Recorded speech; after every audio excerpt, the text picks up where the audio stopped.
Hello there. Good morning and welcome to another awesome episode of the Growthvisory. As always, I am your host, Jim Crimella, and with me this morning is a phenomenal guest. I am super excited to have him on the show.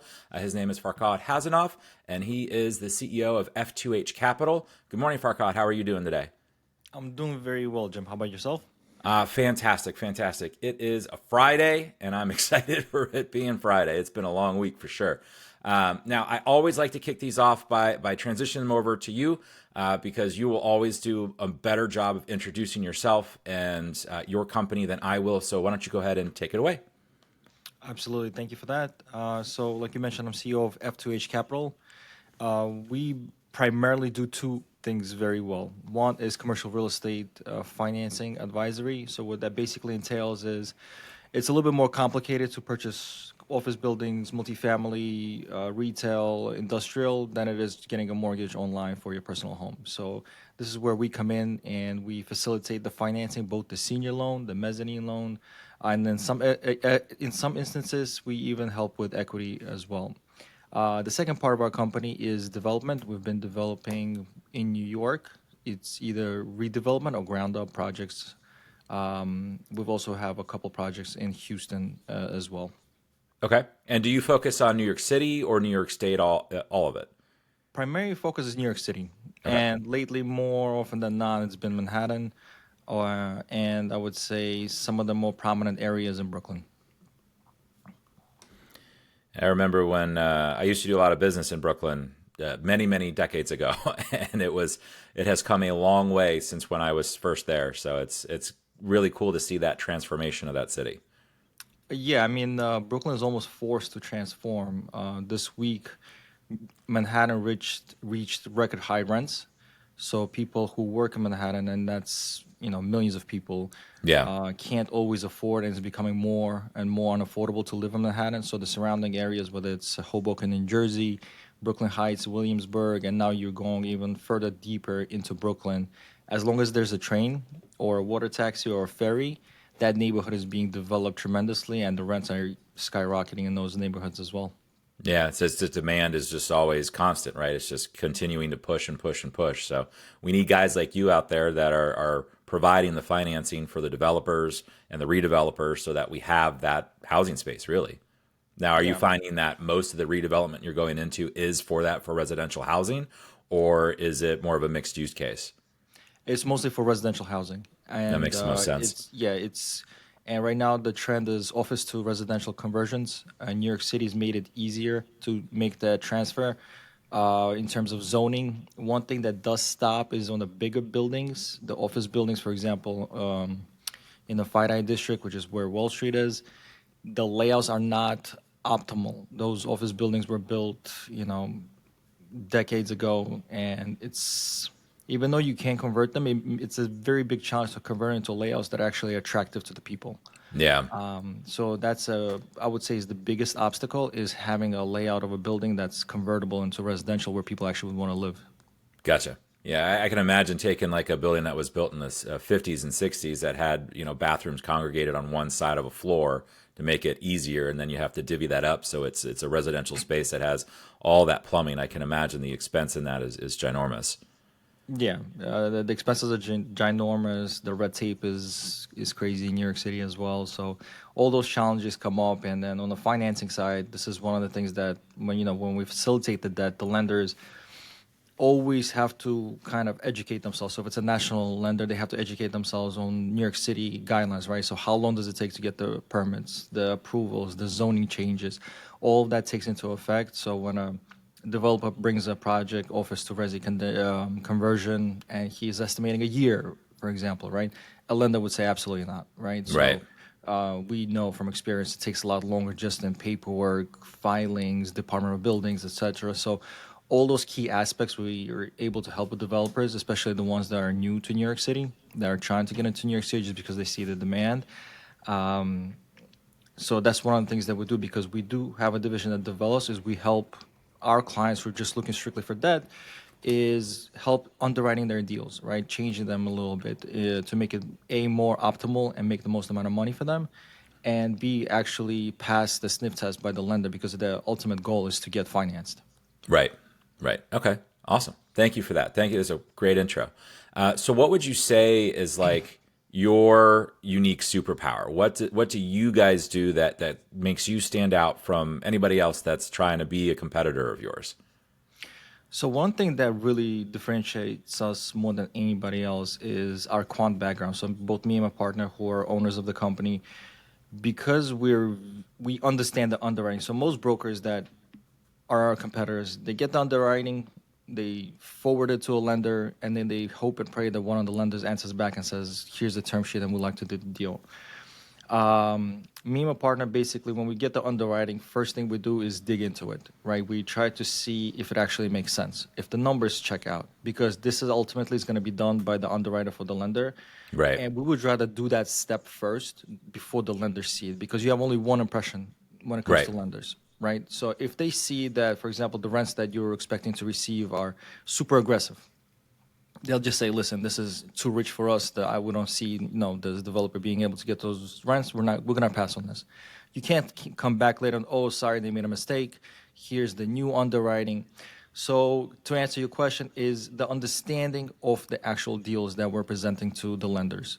One of the things So that really lenders, putting like an underwriting hat on, so you're pre-underwriting the deal to make sure that it's not only has a chance of getting through the lender's underwriting, but is likely, it's probable.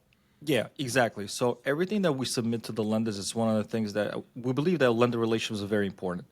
You want them to pick up your phone, right? So if you Yep. just blast them with a bunch of forward emails of underwritings that do not make sense, you'll notice sooner than later that lenders will not even respond to you.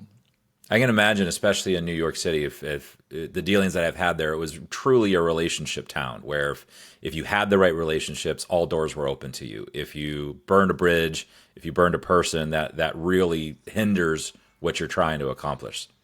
Yeah, that's absolutely true. So, for example, some people would say, "Oh, like okay, on the first deal, you introduced me to a lender. Going forward, I mean, I need you, right?" They'll soon find out that just calling the 1-800 number of the bank or the debt fund or the insurance company, you're gonna be speaking to a person who has no idea what division to even forward you to, because, like you said, it's a very small commercial real estate knit community, especially in New York City, and the lenders almost hide away, right? So even if there's phone numbers online that you can barely find, if you will call them, they usually do not pick up. So it's almost like you need to know and network with these people to gain their trust, to know that the deals that you bring to them actually make sense, because they get swamped with requests. Right. They get swamped, and we're not in the days anymore where a bank would have thousands of employees and you have multiple underwriters. So you would have, for example, for a bank in the commercial real estate division, three originators, two underwriters, one credit guy, and this one credit guy has to sign off on every single deal before a commitment is issued, and you're literally waiting. So everything is taking longer now because of the lack of Gotcha. people working there. So the people do work there, they're very stringent and they're very picky with who they work with. Awesome. Awesome. So it's really a good use of leveraging your expertise because you have those relationships. You obviously understand the full process. So it's sort of you get that backstage access, if you will, by working with your company. That's fantastic. Looking ahead for the next 12 months, what do your goals look like from a business growth standpoint? Like where you're at now, what do you want to accomplish within 12 months? Like how many more projects do you want? How many more clients do you want to grow the development side or both sides? What are your goals? So it's honestly just continuous growth. So we've been very busy over the last. So commercial real estate is a little bit more immune to interest rates when it comes to versus residential, just because commercial real estate is not on a 30-year basis, right? So there's a lot of forced refinances here because a loan is 5 years, 7 years, 10 years. So unfortunately for some of our clients that received a 3.75 interest rate in 2020, they're coming in 2025, even though they don't want to refinance into a 6.5% interest rate, a 6% interest rate, they're forced to do so. Right. So there's been a lot of work on our side simply to be able to get these deals done, because a lot of people lost their equity in the deals. As interest rates went up, the cap rates went up as well, so the values of the properties went down. Right. Some clients are forced to bring equity to the table. Wow. So this kept us very busy in terms of building relationships with lenders who can fund these deals, extensions. So we've, been able to develop almost like a consulting arm to our company where before it used to be just, we provide the financing, but now we're figuring out situations where we're helping landlords, investors, developers extend their loans, figure out a way where they keep their buildings. So continuing growing that because I think this year is going to be a little tough for the real estate industry in terms of, especially if you're in the office space. We've seen buildings trade at 20% of what they were purchased Wow. in New York City. Okay. 16%. So from a developer side, that's From a great. But developer from side, current yeah, of course. owners, it's terrible. Yeah, it's terrible. So we've had a lot of work being able to figure out that for our clients, not to lose buildings. So our goal is to continuously build our reputation, so that everybody in the industry, like I mentioned before, it's a very close-knit group. So everybody in the industry, A, knows us, and B, knows the value that we bring to them. And just continuous trajectory of our company growing in that space. On the development side, we see more opportunities simply because of the things that I mentioned before. People have to sell. People have to get out of their buildings. There's a lot of opportunities in foreclosures. There's a lot of opportunities in conversions, whether it be retail or conversions or office conversions. For example, there's a project we'll be probably doing almost in contract in Soho. Will be basically, it used to be an office building that's going to be converted into condominiums. Gotcha. Okay. Awesome. So what you had mentioned there is that you really have like two main focuses where the demand is, which makes sense, right? Like every business, there's going to be ebbs and flows throughout every economic cycle. So a business that's going to last the test of time has to sort of adapt and pivot their growth strategy to meet the demands of the current marketplace, right? So going into the refinance side, which is the consulting, trying to help landlords keep their stuff, what sort of strategies are you using to make those new connections so that you can find more business owners or more building owners, more people that need your help to restructure their debt, extend their debt, et cetera? So one, old school way of always, getting more clients has been networking and referrals. That's been great for us. A lot of people try to get as many leads as possible as opposed to focusing as doing the right job for that first lead that you receive. If you build that rapport and you get that client to a very good place and he's super happy, they will recommend you. So the referral side of the business is very strong because it's such a small community. The second part of it is because we do have such strong connections with the lenders. A lot of times the lender would tell us, okay, I have a client who we cannot extend, we cannot refinance based on the financials of the building currently. Can you help them possibly get financing somewhere else where we get paid off, right? So it's a win-win situation for the lender because the loaners they want to get paid. They cannot extend or refinance just because their credit metrics for that specific product do not allow for that building at this particular time. And they seek help as well. You've started seeing on a mass level, for example, that portfolios of loans that lenders think will be in trouble being sold to places like BlackRock, and other private equity groups where they're selling them, at a discount just to get them off the books. On smaller contracts and smaller loans, they will offer assistance in terms of either extension, and if they can't extend it or refinance it, there's times where we come in and we help. For example, go to a debt fund or go to a different kind of credit union or something like that, where we're able to step in and provide the financing. Okay, that's fantastic. So it's like you double down on networking, the old school, right? Like face to face business on the phone. I'm a good guy. I'm going to do my best for you, and that just continues to build. Yeah, Snowballs. at the end of the day, a developer who's been in the business for 30 years and has been building, thousands of square feet, in his career, he's not going to go on Google.com to see where can I get Right. financing, right? That's usually not step one, two, or three for them. Usually they've worked with somebody, and our opportunity to get in that situation is usually the person they either work with is no longer capable to help them, because one thing that always changes in the lending environment are the products, right? So last year, a lender could offer, say, an interest rate of 6.5%. We're okay with doing loans of $5 million and up. literally, had a conversation with one of the lenders. They no longer do loans under 10 million, right? So if you are a landlord or a developer who was in the under $10 million range, right, that relationship is gone. Yeah. So now you have to find a new relationship, and Google is not going to be the situation for you, right? And what they refer to is their networks, other landlords, other developers, lenders, referrals. So it's almost like a club Yeah. that is tough to get into.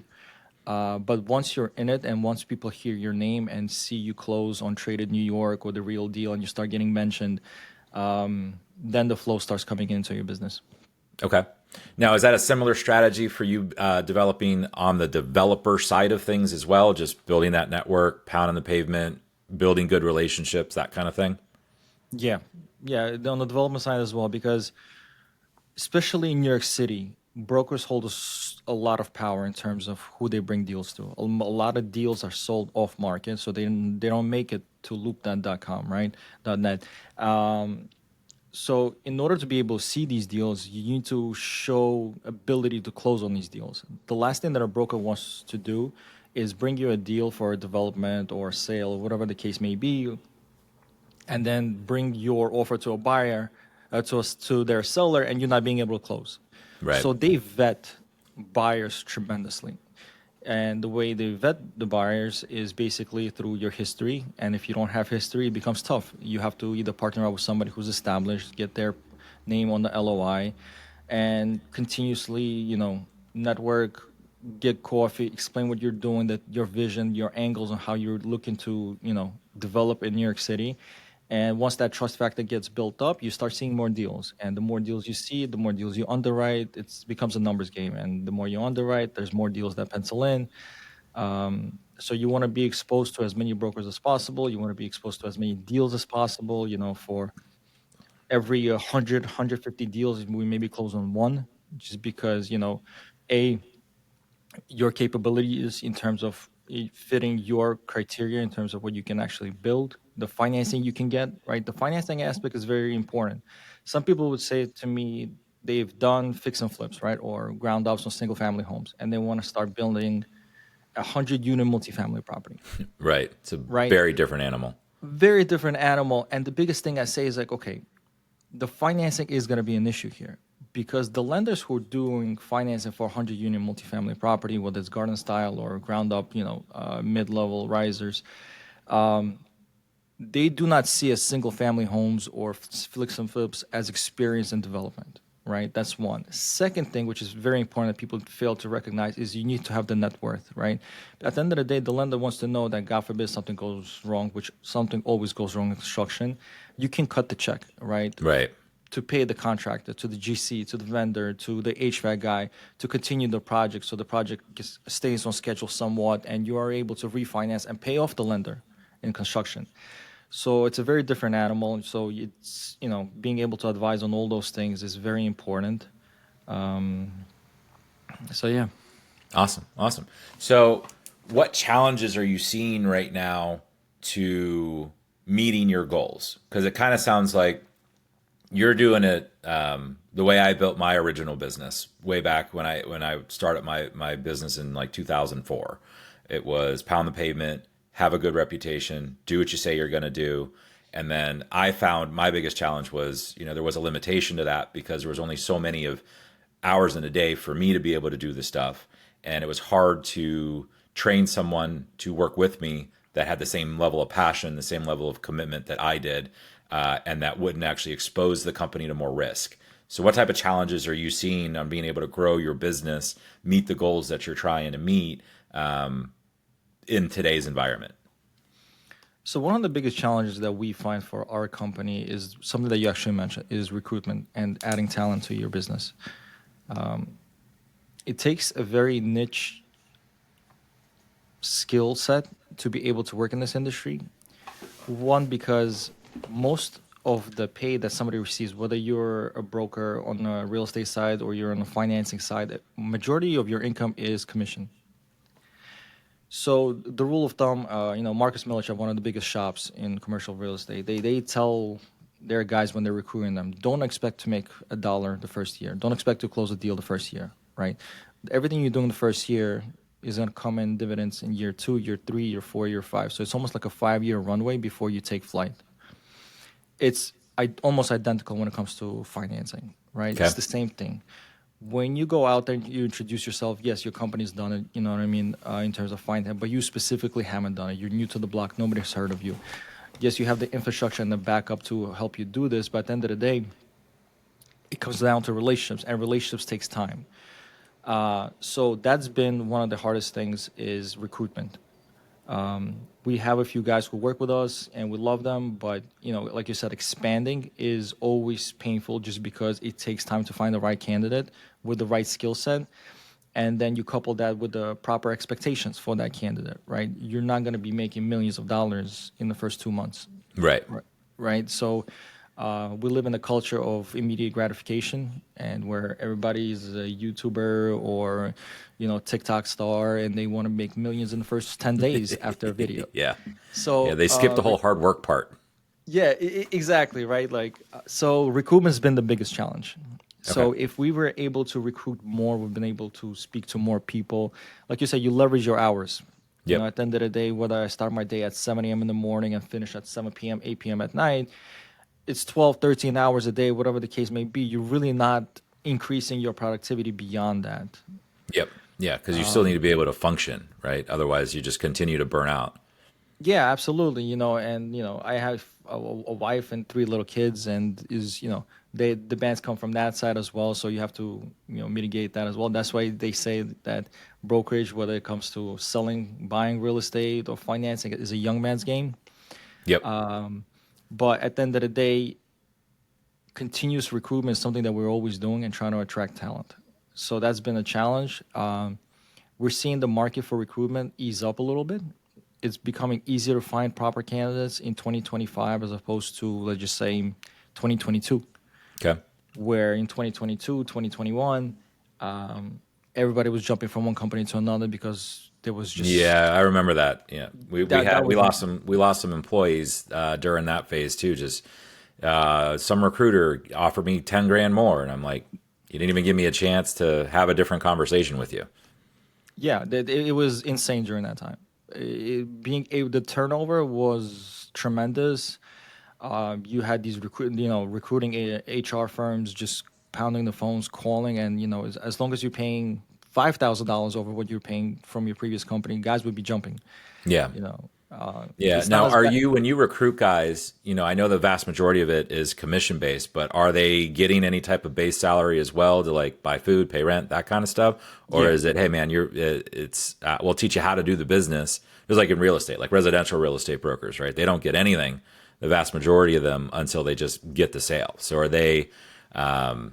are you guys capable, or is that normal in your industry as well, where it's, hey, we'll give you the training, we'll introduce some calls, but it's swim or drown on your end? So it depends shop to shop in terms of the structure.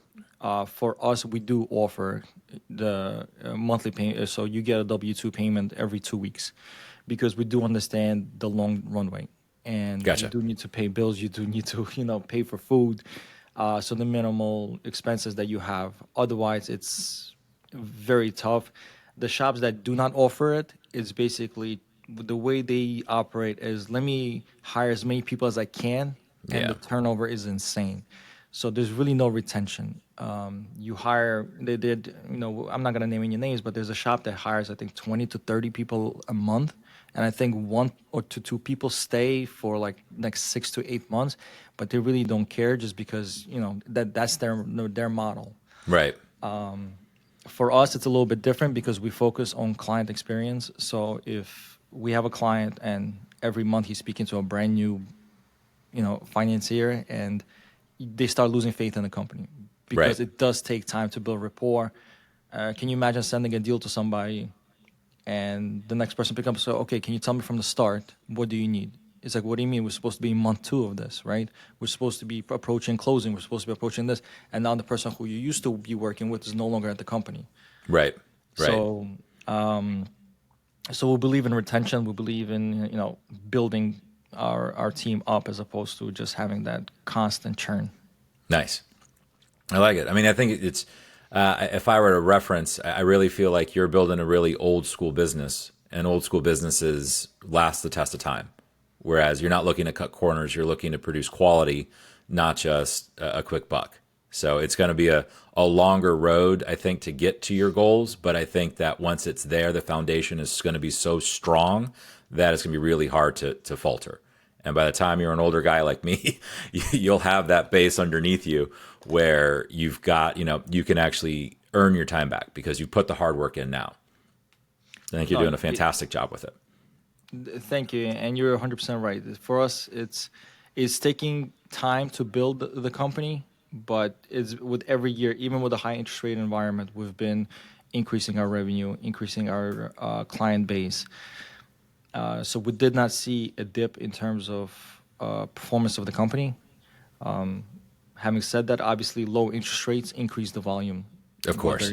Whether you like it or not. So whatever numbers we had for 2024, they probably would have been double.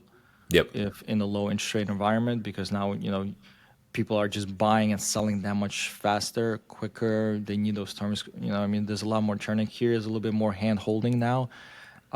Just because there was a lot of fear, still is in the market, even with experienced, real estate investors and developers and landlords about losing their properties, especially in areas like Texas, Florida, where insurance premiums tripled, quadrupled, taxes went up insane amount.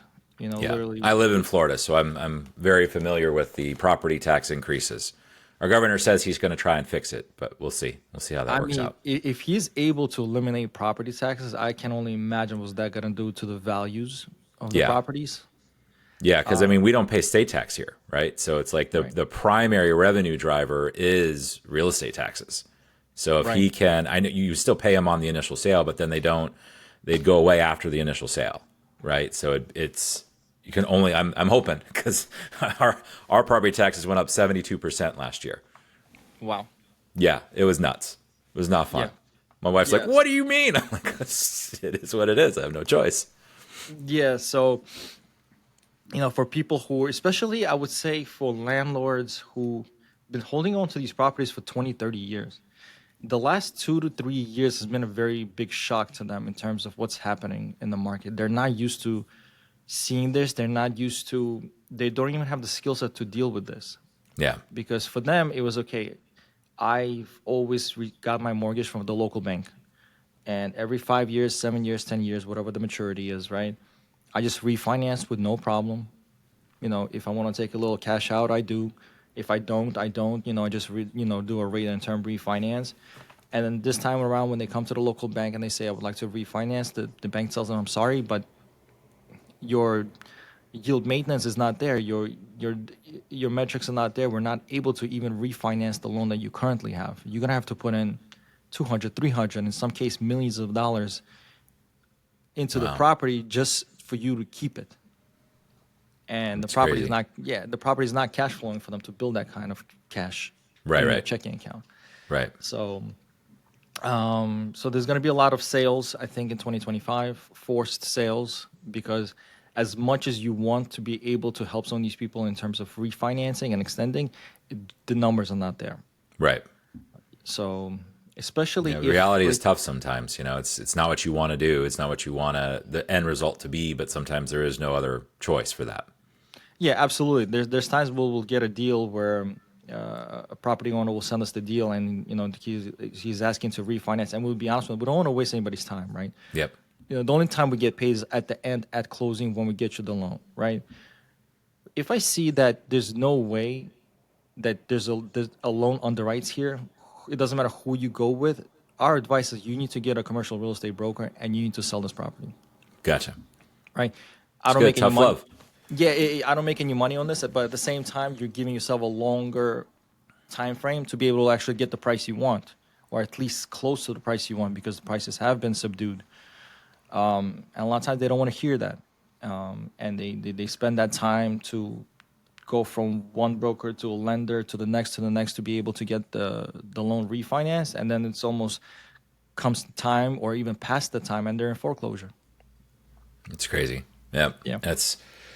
It's a tough world out there sometimes, but it's I feel like if I was in this situation, I would want to work with your firm because based off of our conversation over the last half hour, it feels like if there's a way to get it done, you guys will get it done. So I have two wrap up final questions for you. And the first one is when you're in January of 2026 and you look back on all the efforts, all the work that you put in 2025, what does the ultimate win look like for you guys? Ultimate win for us would be this year. We're expecting interest rates to go down. So for us, it would be doubling our 2024 numbers. Okay. We expect the rates to go down, and we expect our revenue to go up for two reasons. One is obviously the clients that we have are going to be more active, and two, the people who've been on the sidelines, we're going to be able to get them back in the game. Okay. So for us, that will be the ultimate win, is doubling the revenue for 2024. Awesome. Fantastic. And now if someone's watching this out in the interwebs and they want to get a hold of you either to try and get in the development game, start building that relationship, maybe they have a property that they need help extending or refinancing or seeing what their legitimate options are, how can they get a hold of you? So our website is F2HCapital.com. Okay. There's a contact us link that you press, you fill it out. It immediately goes to one of our guys. As soon as we receive the information, we're the ones who are going to call you. We're going to get on the phone with you, speak to you right off. Usually we answer within, if we receive it in the morning, usually that same day you're going to get a phone call from us because we know a lot of times it's urgent. Our website is probably the best way to get through to us. Okay, great. So if you are interested in working with Farkhad, go ahead and go to f2hcapital.com. Based off of the experience that I've had with the man, I would trust him with any project I had. So, Farkhad, thank you so much for the time this morning. I greatly appreciate it. And I wish you the best in achieving your goals here in 2025. And I'm also hoping for the interest rates to come down because that means the whole industry is going to get a real big boost. And they've needed it over the last few years. So hopefully interest rates do continue to slide. I know on residential rates, I've seen them come down over the last couple of weeks. Just incrementally, a little bit here, a little bit there, and then hopefully, I have seen when Trump first got into office, they dropped rates and then they spiked them right back up like 2 weeks later. So it's nice to see sort of a trend of them slowly coming down. So hopefully that'll continue the rest of this year. But I can't thank you enough for joining me on today for the Growthvisory, and for all of you out there, stay safe. Good luck growing your business. Thanks so much, guys. Thank you very much.